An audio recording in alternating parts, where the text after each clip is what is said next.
तो बिहार के लोग जो है शहादत देने में देश की बोलो ऑफिशियल भीख मंगे हैं पाकिस्तानी। उन बेटियों को जिन्होंने पाकिस्तान की सेना को थर्रा दिया, किसी को नहीं जाना पड़ेगा। तो बिहार के लोग जो है शहादत देने में देश की सुरक्षा के लिए, भारत माता के लिए पीछे नहीं रहते बल्कि आगे रहते हैं। जिस प्रकार से इम्तियाज साहब गढ़ा के रहने वाले थे, 15 दिन पहले यहाँ आए थे छुट्टी में और फिर सीमा पर उनकी तैनाती हुई और बहादुरी के साथ उन्होंने दुश्मन का सामना किया, दुश्मन को मुंहतोड़ जवाब दिया। इस पे हम सब लोगों को उन पे नाज है, हम लोगों को गर्व है और भारतीय सेना पर हम सब लोग को गर्व है। पाकिस्तान को जो है उन्होंने मुंहतोड़ जवाब देने का काम किया है। आज हम लोग सब लोग, कल भी हम एयरपोर्ट पे गए थे और हमने कहा था कि आज हम परिवार के लोगों से, परिजनों से मुलाकात करने गढ़ा आएंगे, उनके पैतृक गांव आएंगे। आज हम गांव में आए हैं, उनके बेगम, उनके बच्चों से हमारी मुलाकात हुई है और हम लोगों ने संवेदना प्रकट की है और हम सरकार से मांग करते हैं कि परिवार के लोगों की भी मांग है कि एक बड़े अस्पताल का नामकरण जो है शहीद मोहम्मद इम्तियाज जी के नाम पर एक होना चाहिए, बड़ा अस्पताल और पेट्रोल पंप जो है ताकि आर्थिक रूप से मदद जो मिले। पेट्रोल पंप भी जो है लोग आतंकवादियों को या पाकिस्तान को कोई मध्यस्थता या पंचायती अगर कोई कराना चाहता है तो ये बर्दाश्त के बाहर। भीख मंगे हैं ये लोग, यकीन बोलो ऑफिशियल भीख मंगे हैं पाकिस्तानी। IMF से लोन ले रहे जाके $1 बिलियन का। आप 75 साल से आपने क्या किया? किसने आपको मजबूर किया IMF का लोन लेने के लिए? और अफसोस की बात यह है कि IMF का लोन ले रहे हैं और ये इंटरनेशनल, मेरे को माने ये इंटरनेशनल मॉनेटरी फंड नहीं, ये इंटरनेशनल मिलिटेंट फंड दे रहे हैं पाकिस्तान को, इस्तेमाल करेंगे।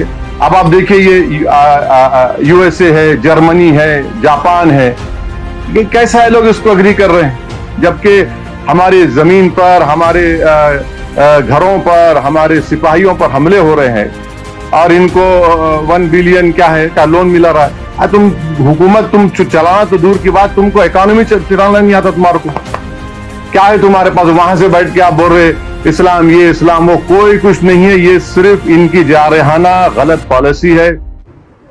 भारतीय जनता पार्टी के एक काबीना मंत्री विजय शाह जी ने जिस तरीके से उन बेटियों को जिन्होंने पाकिस्तान की सेना को थर्रा दिया, उन बेटियों के खिलाफ इतने अनर्गल तरीके से अपनी बात कही, इतने छोटे शब्दों में अपनी बात कही, मैं पूरी भावना को, आदरणीय मध्य प्रदेश के मुख्यमंत्री जी के कैबिनेट के मंत्री हैं विजय शाह, उन्होंने बेटियों के प्रति जो अपशब्द कहे, एक मंत्रिमंडल का सदस्य का सामूहिक उत्तरदायित्व मंत्रिमंडल का होता है, तो मोहन यादव जी को अब स्पष्ट करना पड़ेगा कि ये जो विजय शाह जी ने बयान दिया, इससे पूरा मंत्रिमंडल सहमत है क्या? पूरी भारतीय जनता पार्टी सहमत है क्या? और अगर भारतीय जनता पार्टी सहमत नहीं है तो इसी वक्त विजय शाह को बर्खास्त करना चाहिए। एक बड़ा अहम सवाल है बिहार के लिए। बिहार में पलायन बड़ा मुद्दा रहा है और हम सब, आप भी इससे देखा ही आपने कि लगातार ये चुनावी मुद्दा भी रहा है। इसको रोकने के लिए तेजस्वी यादव के पास क्या प्लान है? देखिए, ये बहुत ही मुश्किल काम है। एक साल में डिस्ट्रेस माइग्रेशन, मतलब मजबूरी में यहाँ से बाहर जाने वाले लोगों को रोक दिया जाएगा, किसी को नहीं जाना पड़ेगा। एक लोग हमसे पूछता आपके पास ऐसा क्या जादू का छड़ी है? अभी आपको बता रहे हैं कि वो कैसे रोका जाएगा। जब स्वराज का मंत्र है कि बिहार में अगर श्रम का पलायन रोकना है, मजदूरों का पलायन रोकना है, तो उसके लिए पूंजी और बुद्धि का पलायन रोकना होगा। आपको जो मजदूर जाता है ट्रेन में बैठ के, वो पलायन दिखता है, लेकिन पूंजी का पलायन नहीं दिखता। पूंजी समाज में आता कहां से? पूंजी आने का दो ही तरीका है। एक, जो पैसा आप कमाकर बचाते कमाते हैं, जो अर्जित करते हैं, खर्च के बाद जो बचता है वो आपका हुआ मूलधन। और पूंजी का दूसरा स्रोत है बैंकों से मिलने वाला कर्ज, लोन। तो ज्यादातर लोग कुछ हिस्सा अपना पैसा, अपना बचत का लगाते हैं और 2/3 या 60%, 70% पैसा लोन से लेते हैं, बिजनेस धंधा करने के लिए, गाड़ी खरीदने के लिए, घर बनाने के लिए। और बिहार में पूंजी है ही नहीं।